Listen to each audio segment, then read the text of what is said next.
Bonsoir à tous, bienvenue sur Guidance de nuit, c'est Isabelle, j'espère que vous allez bien, que tout se passe bien pour vous, en dépit de cette actualité qui n'est pas enthousiasmante, hein, avec tout ce qui nous vient, hein, c'est pas peu dire. J'espère que malgré tout ça, tout va bien pour vous.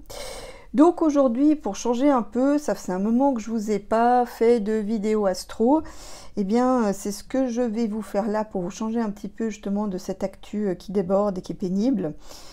Qui est anxiogène. Hein. Donc là, on va voir les aventures de Saturne en Poisson. Donc Saturne, hein, c'est la réflexion, c'est le calcul, c'est la recherche, c'est la science, c'est la persévérance, c'est le temps long. C'est aussi le passé, plutôt le passé lointain. Hein, les archéologies, tout ce qui est l'archéologie par exemple, le passé, l'histoire, etc. Donc voilà Saturne. Saturne, bah, comme on l'a vu ces derniers temps avec son transit en Verseau, bah, c'est aussi les restrictions. Mais c'est peu pour mieux. Je dirais que voilà, ça c'est quelque chose, ça serait un slogan qui définirait bien Saturne. Peu pour mieux. Donc il restreint, mais pour rendre les choses pérennes, hein, pour construire les choses sur le temps. Donc là, Saturne, il a le temps, hein, donc c'est la planète du temps, hein, vous l'avez compris. Donc là, on va essayer, dans cet aspect de Saturne, de concrétiser, de construire. Alors là, on a les poissons. Alors les poissons, c'est le dernier signe du zodiaque, c'est l'infini, tout ce qui n'a pas de limite, de frontières, ce sont les rêves, ce sont les illusions aussi, hein, c'est aussi l'amour universel, l'amour inconditionnel. Donc voilà ce qu'on peut, c'est le dévouement, hein, le service, c'est tout aussi le domaine spirituel, les croyances. Le religieux dans une certaine mesure, parce que c'est plutôt l'affaire du Sagittaire, mais c'est aussi donc la partie, je dirais, la partie foi des religions. Hein.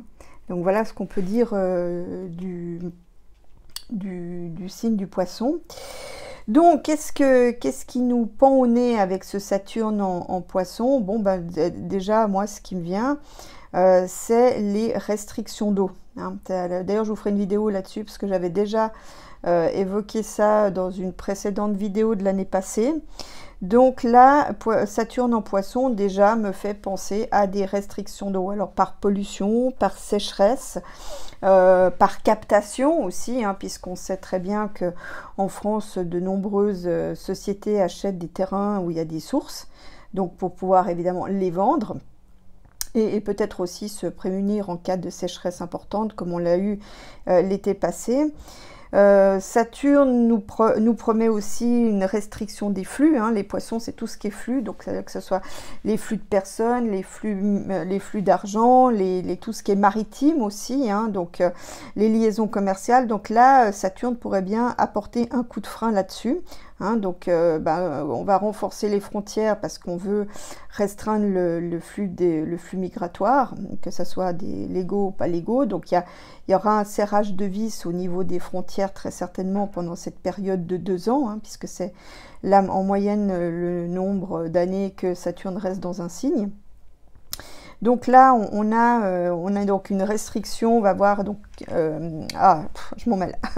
Donc, on a une loi au gouvernement qui parle de ça, hein, de la restriction migratoire. Donc là, on est en plein dans cet aspect de Saturne en Poisson. Donc, comme je disais, des restrictions en lien avec peut-être la pêche aussi, hein, donc tout ce qui est en lien avec l'océan, l'eau, l'océan.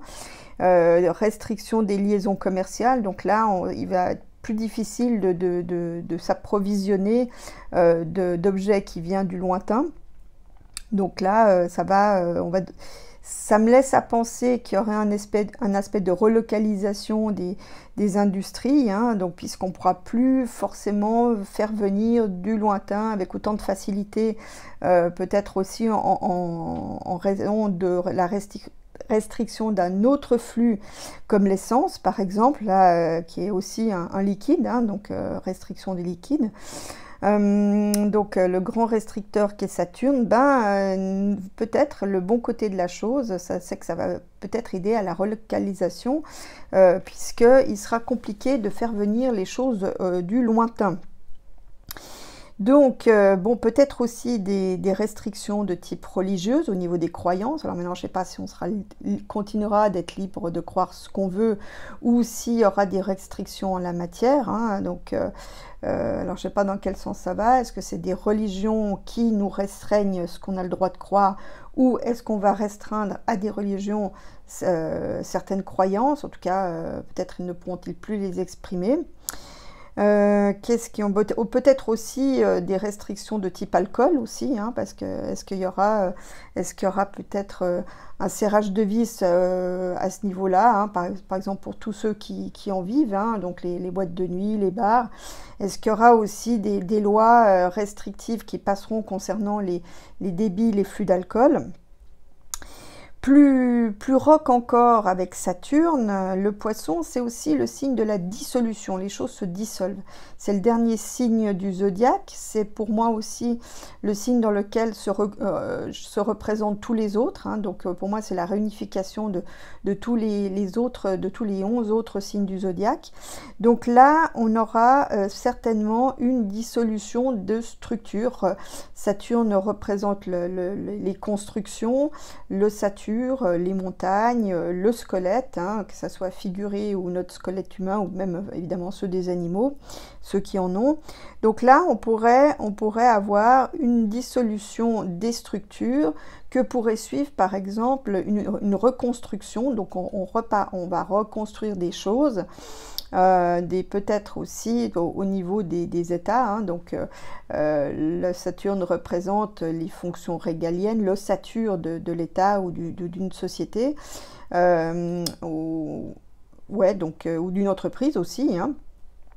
Et là, on pourrait avoir des dissolutions liées, toutes les constructions anciennes pourraient être dissoutes par le poisson, et donc peut-être remplacer, enfin bon, presque sûrement remplacer, puisque la nature a du vide, par des nouvelles constructions, on va construire des choses plus pérennes, plus adaptées à ce qui est nécessaire, hein. Saturne aussi nous parle de tout ce qui est nécessaire, tout ce qui est indispensable, tout ce qui est essentiel, vital même. Donc là je dirais, ça parle de vraiment tout ce qui est dont on ne peut pas se passer en fait, hein. Donc là on pourrait aussi avoir une dissolution puis une reconstruction de tous ces tous ces édifices qui périclitent, qui ne sont plus adaptés au goût du jour, un recentrage aussi sur leur vocation, leur fonction essentielle. D'une manière plus personnelle, ça peut être aussi une restructuration d'un amour, hein, de sentiments, de liens sentimentaux que vous avez avec vos proches. Donc là, on pourrait retourner à des choses qui sont beaucoup plus essentielles, de reconstruire aussi, de donner l'occasion de leur donner, de concrétiser ces sentiments, hein, parce que les poissons, c'est des grands sentimentaux, des grands romantiques. J'ai été élevée par 2 poissons, donc j'ai de quoi ils leur retournent, même s'il y en a un qui était très saturnien parmi eux. Donc oui, voilà, donc vous voyez, on retourne à Saturne en poisson avec cette petite anecdote. Donc là, ça permet un peu de donner corps en fait à une relation sentimentale, à retrouver un peu ses fondements. Donc ça, c'est le bon côté. Ça permet aussi de concrétiser des rêves, peut-être aussi, alors de manière individuelle, donc peut-être vous avez des projets, des idées qui paraissent utopiques, chimériques, mais qui pourront quand même se concrétiser pendant ce passage de Saturne en Poisson, surtout si évidemment vous êtes Poisson, hein. Donc là, vous pourrez cadrer. D'ailleurs, peut-être pour les poissons, c'est pas facile d'avoir un Saturne dans les pattes, parce que Saturne, il est quand même rêche, hein.